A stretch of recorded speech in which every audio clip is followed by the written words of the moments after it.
விக்னேஸ்வராய நமக. குலதெய்வமான ஸ்ரீ பொன்னம்பல சுவாமி, ஸ்ரீ பொன்முத்து கருப்பண சுவாமி, அங்காள பரமேஸ்வரி, பாப்பாத்தி அம்மன் துணையுடன் இந்த நாள் இனிய நாளாக அமைய அனைவரின் அவரவர் குலதெய்வம் காத்து அருள் பாலித்து பிரம்மாண்ட வெற்றியை கொடுக்க வணங்குகின்றேன்.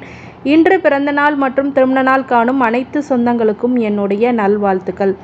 கும்பராசியில் பயணம் செய்யக்கூடிய சனி பகவான் ஜூலை மாதத்தில் முதல் வக்ரகதி அடைய போகிறார்.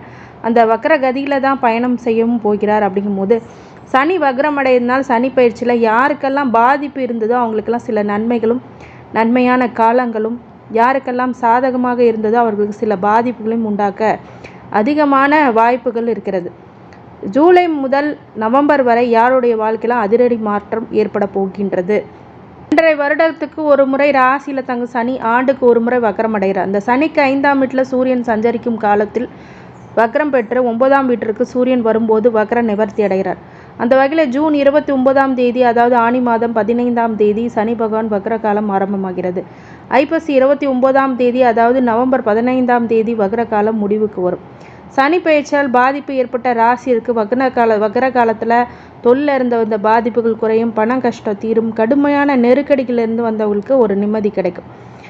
இந்த மீன ராசிக்காரங்களுக்கு இந்த சனி வக்ரம் மிகப்பெரிய பயனுள்ளதாக இருக்குமா அப்படிங்கிறது எல்லாத்துக்கும் ஒரு கேள்விக்குறி. ஏன்னா உங்களுக்கு இப்போது 7.5 சனி, உங்களுக்கு 7.5 சனி காலமாகவே இருக்கிறது. அப்படிங்கிறதுனால என்ன முன்னேற்றங்கள் நம்மளுக்கு வருமா வராதா அப்படிங்கிற ஒரு பயங்கரமான குழப்பத்தில் இருக்கிறீங்க.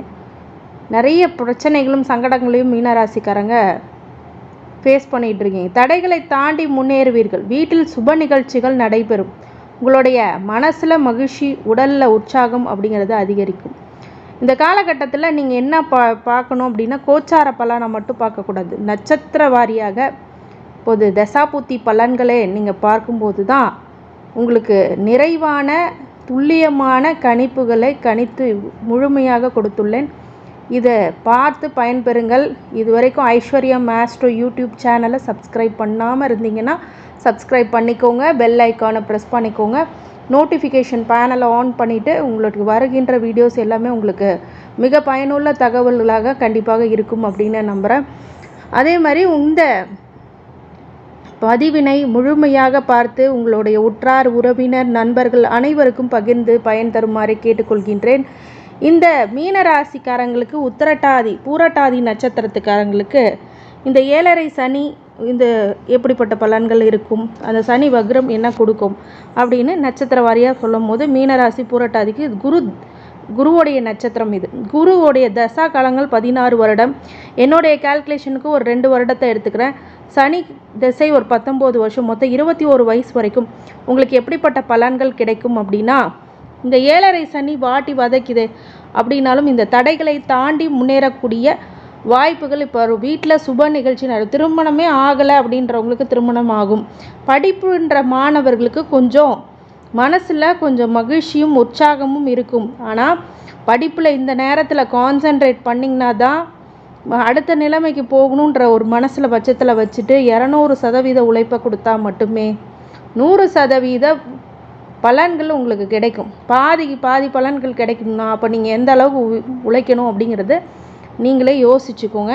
இந்த மீனராசி பூரட்டாதி நட்சத்திரத்துக்காரங்க உடலில் உற்சாகம் அதிகரிக்கக்கூடிய அரசு வழியில் அதிகமான நன்மைகள் நடைபெறும்.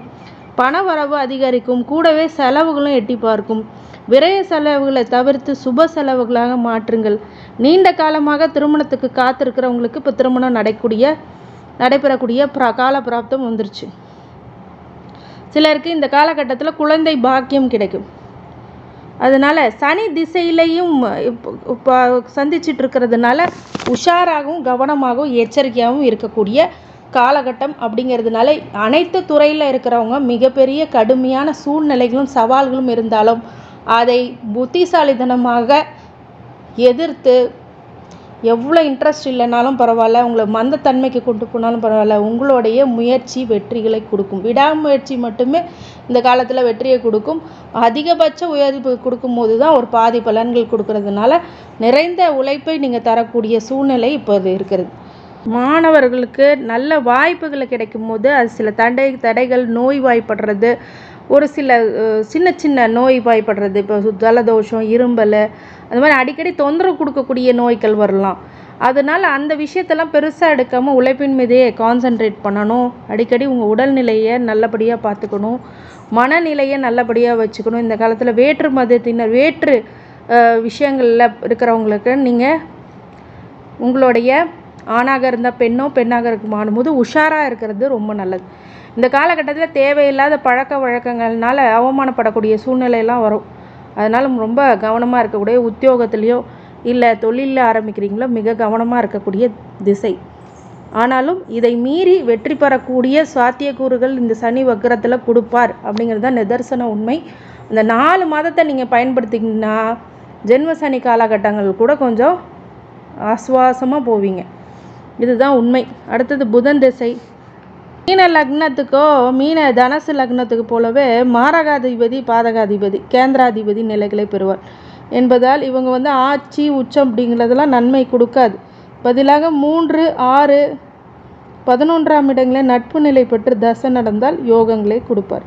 அதனால் புதன் திசை உங்களுக்கு பெரிய நன்மைகளை பண்ணலனாலும் ஞானத்தை கொடுப்பார். சனி வக்கரத்தினால ஒரு சில நன்மைகளை கொடுப்பார். இது வரைக்கும் பிரச்சனையை அனுபவிச்சுட்ருக்கீங்க, கோர்ட்டு கேஸு வம்பு வழக்கு அப்படிங்கிறதெல்லாம் இந்த 38 வயசுக்குள்ளே இருக்கிறவங்க புதன் திசையில் அனுபவிச்சுட்ருக்கீங்க அப்படின்னா கண்டிப்பாக இந்த காலகட்டத்தில் நிவர்த்தி கொஞ்சம் ஆகும். சனி வக்கரத்தில் அதை பார்த்துக்கோங்க. புதன் 4க்கும் 7க்கும் உடையவர் அப்படிங்கிறதுனால இந்த காலகட்டத்தில் ரொம்ப கவனமாக இருக்கணும்.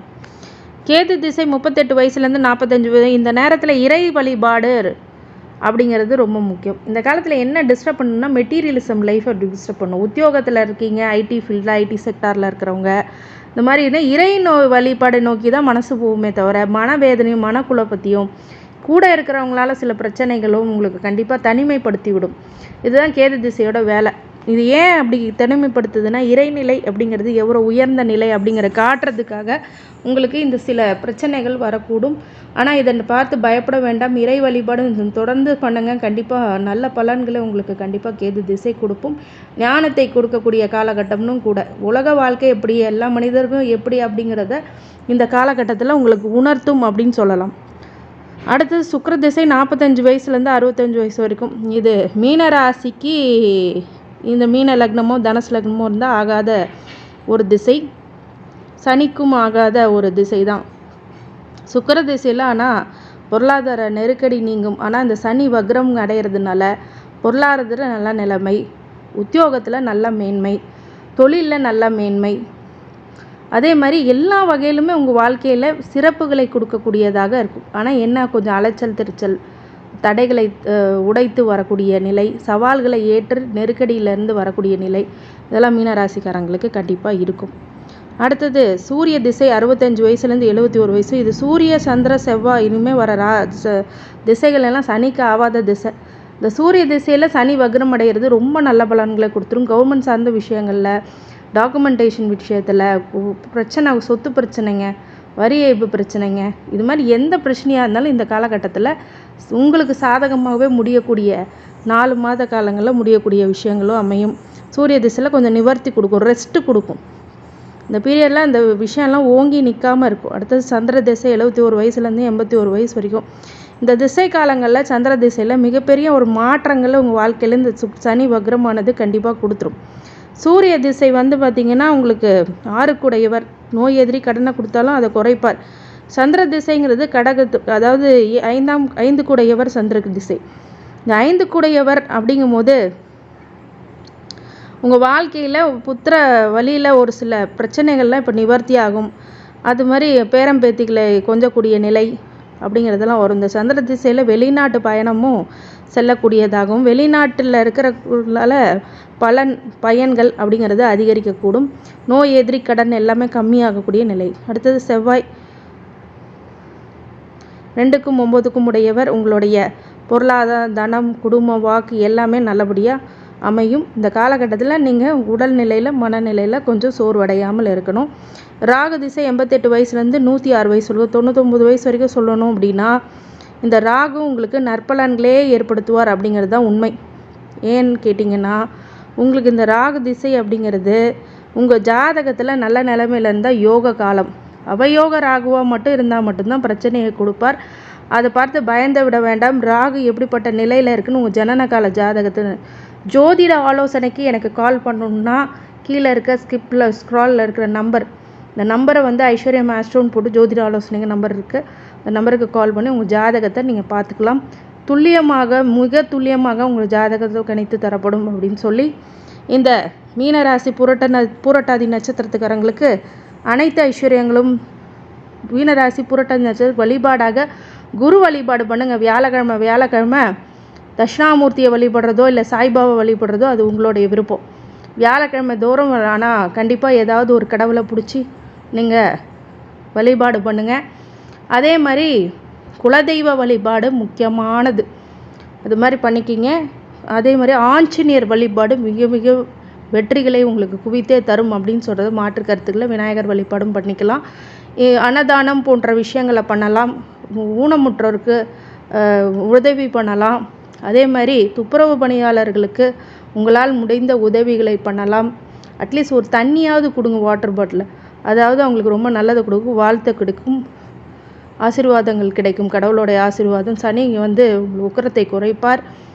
இந்த மீனராசி புரட்டாதி நட்சத்திரத்துக்கு அனைத்து ஐஸ்வர்யங்களும் சகல சௌபாக்கியங்களும் மன நிம்மதியும் ஆரோக்கியத்தை கொடுக்க வேண்டும் என்ற பெருமான் மகாஈஸ்வரனை வேண்டி வணங்குகின்றேன். வாழ்க வளமுடன். திருச்சிற்றம்பலம்.